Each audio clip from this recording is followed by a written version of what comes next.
Welcome to Nutritional Medicine by Lab Analysis. I'm Dr. Cyrus Thomas. I've been a chiropractic physician for some 33 years now. And I've been doing these shows in various cities around the country on blood analysis, nutrition, urine analysis, of why we use cancer markers, why we do stool tests, and all kinds of analysis for cancer markers, hormones, etc. Tonight's program is on IBS, Irritable Bowel Syndrome, and it's a big topic. So we have a lot of pages to go through here tonight. I think you'll enjoy the show. Medical analysis, so in other words, we're doing all of our analysis by standard medical ways. And however, we're doing our treatment nutritionally. So we're using nutrients to treat a person instead of using pharmaceuticals. Now, if a person is on pharmaceuticals when we begin this program, we don't tell them to stop their pharmaceuticals. We tell them that once you begin this program, fortifying the body with nutrients and detoxifying the body with oral chelation methods, you will begin to feel better, and you will want to either cut back on some of your pharmaceuticals or eliminate some. That you can negotiate with your pharmaceutical prescriber and see if you can come to terms with him or her. A hair follicle in the scalp has an artery and a vein going into it, and when that follicle is creating the hair shaft, it has to use what is in the blood to do the job. So a part of what's in the blood ends up in the hair, and it ends up being that the hair is a pretty good indicator of how many heavy metals there are in the blood. Heavy metals such as lead, mercury, arsenic, tin, silver, even uranium. People in Arizona have uranium in the soil there. A lot of us get mercury from the air that we breathe, from all of the charcoal that is burned around the world. We're looking for trace amounts of chemicals found in the hair follicle, and it illustrates the toxins that need to be removed from the body. A hair analysis looks like this. The top half is the heavy metals that should not be there. So these black lines represent the amount of toxins that are in the hair follicle. Green is not good, but not so bad. Yellow is worse, and red is critical. These amounts, we want them all to be back on the starting line at 0. There is no tolerable amount, really, of heavy metals. They are all considered to be pretty bad. The lower half of the test is what I call essential elements, and most of them are minerals, and they tell us much more than what is just going on in the blood. When we look at hair, we're looking at what the body is trying to get rid of, and it uses the hair to get rid of things. Of course, it uses blemishes and warts and moles on our skin. It uses sweat, and it can use, of course, the feces and the urine, even foot sweat, nasal discharge. It can use saliva, anything it can to get things out of the body will probably utilize, because we're always taking in more than we should have. A blood analysis, when we do it, it's 52 elements long, including a liver profile, thyroid, kidney functions, liver enzymes. We're looking at a complete blood count as well. And here in this analysis, we see that this person has a couple of reds, which aren't good, and quite a few yellows, which means they're not in the optimal range. When we talk about ranges, you see these dotted lines here and here. This is what the blood lab says is the normal range. Now, we use a tighter range called the functional lab range. When you're in this functional low or this functional high out here, you probably don't feel so good, but you're doctor tells you your blood values are normal and everything's okay and not to worry about it. You say, well, why do I feel lousy? It's probably because you're here and here. If we work on taking those values and bring them back to a functional range, we're being a little more strict in what we do, but we're also taking it more seriously. Nutritional remedies are superior medicines. Now, talking about irritable bowel symptom, we know that the small intestine, which is the long intestine, absorbs foods. It's about 23 feet long. And we know that the large intestine, which is the short one, stores waste. That's the colon. It's about 3 feet long. So now we're going to learn something about irritable bowel syndrome. And we can see the stomach back here, and then it goes into this small intestine all through here. Small intestine then comes into the large intestine right here in the right lower quadrant, goes up the right side, across the middle, and then down the left, and finally into the sigmoid colon, and to the rectum, and then out of the body. This is the liver, this brown, the two lungs, with the heart in the middle.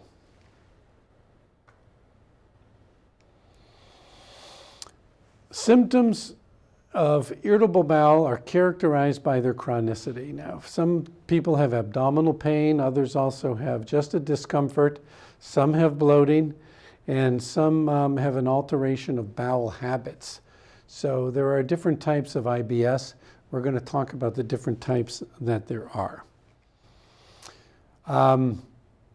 There is Crohn's disease, there's celiac, there's one just called IBS, there's a D, C, and an A version, and then there is spastic colon. They're all a little bit different from each other. IBS-D is irritable bowel syndrome with diarrhea. IBS-C is with constipation, and IBS-A alternates between constipation and diarrhea.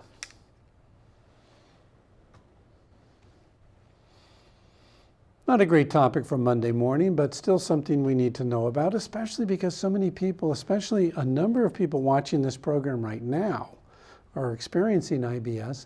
They've been told there's no cure, and they want to know if there's something that they can do. Variants. Crohn's disease, also known as regional enteritis, is a type of inflammatory bowel disease that may affect any part of the gastrointestinal tract from mouth to anus. That means it can be anywhere. And now let's take a look at celiac. Celiac disease, sometimes it's spelled C-E-L, other times C-O-E, is caused by a reaction to gliadin. Now, gliadin is a prolamine, which is a gluten protein. So most people say I have gluten intolerance, I can't have any gluten products, I eat gluten-free bread, etc. What they really mean is gliadin-free, if you want to be technically correct. It's found in wheat, and it includes other common grains such as barley and rye. So you say, well, if I can't have wheat, barley, and rye, what is left for me? Well, there's a lot left. There's oatmeal has only a tiny bit of gliadin. There's rice. There is oatmeal, rice, corn, and quinoa, as well as buckwheat. What is inflammation?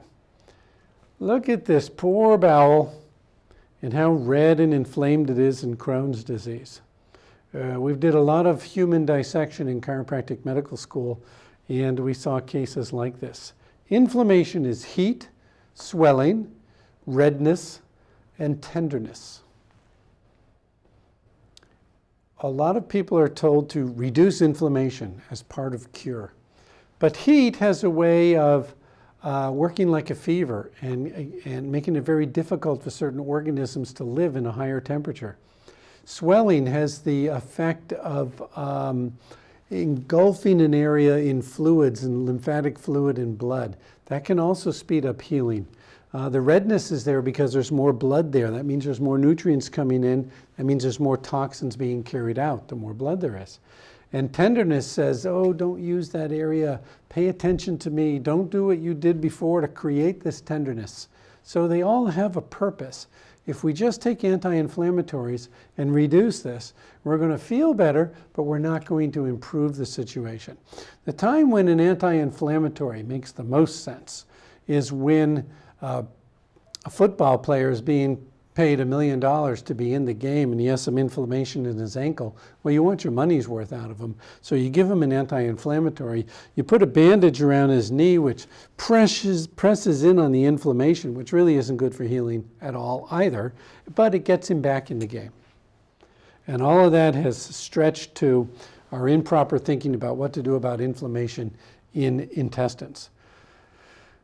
In the pathology of a colon inflammation, there is irritation, inflammation, swelling, heat, redness, rawness.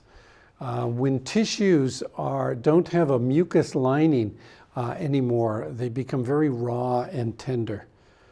Not a great feeling whatsoever. What are the two most harmful foods in the world? Probably wheat, if you're gliadin sensitive, and sugar. Now, if you combine wheat and sugar, you have the largest selling commodity on the planet. It sells more combined than petroleum. And thirdly, what do you think number 3 is? Most people don't get it. It is coffee. First is wheat and sugar combined, then petroleum, then coffee. Quite a planet we have, an interesting one. There are some harmful habits that lead to these irritable bowel syndromes. Alcohol, smoking of tobacco, overeating of any foods just overstresses the intestines, as well as marijuana when it is done very frequently in an addictive sort of way. Some people will use marijuana to give them relief from their irritable bowel syndrome, but they should also experiment, those same people, with how well they do if they're not on any whatsoever. Stopping medications. I mentioned a little bit about this earlier, and people sometimes think that the medications that they're on are keeping them alive. It's more likely that the medicines they are on, they've gotten used to.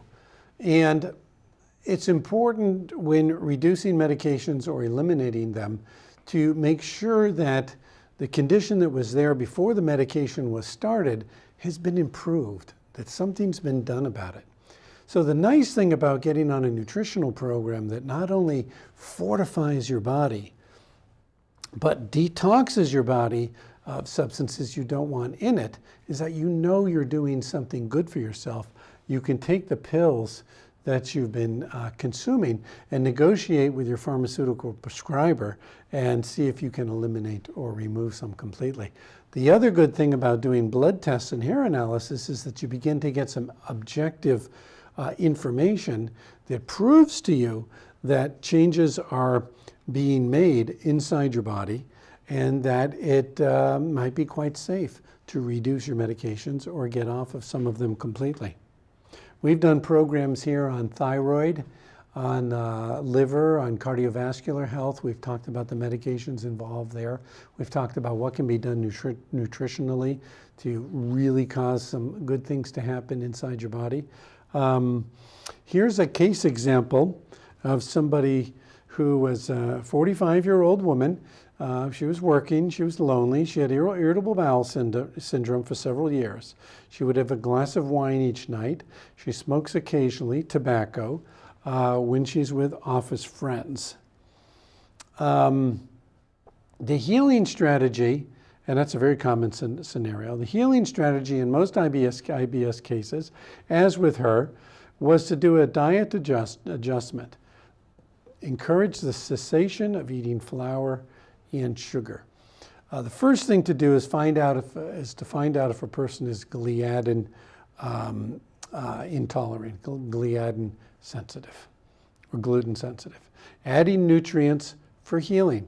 That means taking nutrients each day that actually mix with our food and make our food as high quality nutritionally as it used to be 100 years ago. before industry, big agriculture got into farming, before artificial fertilizers, before we started using crop dusters, and before we started too much hybridization of seeds, as well as genetically modifying the genetic structure of the foods that we eat. So we add nutrients to make up for our food. Even if it's organic and bought at Whole Foods, it still has been hybridized. We give multivitamins and minerals. We balance the thyroid, the adrenal glands, and we correct any liver metabolism problems. The liver actually does 500 different chemical reactions. Where a chemical starts out as A, it gets converted to B, it gets converted to C, finally it ends up at F somewhere. And if you have a lack of vitamins, or you have a preponderance of heavy metals in your body, it won't go from A to F. Somewhere along the line, that reaction will be interfered with by either a free radical, a heavy metal, or a lack of a vitamin. And it just won't happen. And when that continues, the body will try to make up for it the best that it can. But when that continues for too long, for decades, eventually we get quite sick. Let me stop and mention to you what is functional medicine. Functional medicine is the new term for integrative and alternative therapies. We look at the organism as a functioning entity. We don't say that all of a sudden you were going along and things were fine, your blood tests were good, all of a sudden you hit 42 years old and you're a diabetic. Like as if you caught the disease of diabetes. No, we're not saying that at all. We're saying that your lifestyle gradually led you to a diabetic state. We're looking at the function of your body over years that led to that diabetic state. Functional medicine. Almost all functional medicine practitioners use nutrition almost exclusively in their practice and use pharmaceuticals almost never. I believe it will be the medicine of the future. It'll be what we do in 50 years from now. It'll be almost completely nutritional. There are herbal remedies for irritable bowel syndrome, such as peppermint oil, aberogast, cannabis, as we talked about before, kiwi fruit. There's some kiwi there. Comifera and Mucoplantago ovata. Different things you can try. Now, if you have IBS, I'm sure you've already gone to Whole Foods. You've bought different herbs that are, you've read online. People were miraculously cured of their IBS by these herbs. You've read about different combinations of vitamins and minerals and herbs. You've tried different things, nothing worked. You said, nutrition doesn't help me. The MDs are right, there is no cure for IBS. I'm just going to learn how to live with this the rest of my life. Well, going into the health food store and saying, which of all of these 2,000 products here is correct for me, would be best for me. Out of all of these that are here, there's probably 6 to 10 that would be the very best for you to be taking now. How are you going to go about finding those 6 to 10? Recently, a woman came to me. She's had cancer. She's had a bladder removed. She's had a lung removed. Her husband did a lot of research online, found some 30 different substances that were all reputed to heal cancer at some time or another. And yet, even though all those substances were being taken each day, they missed the big picture.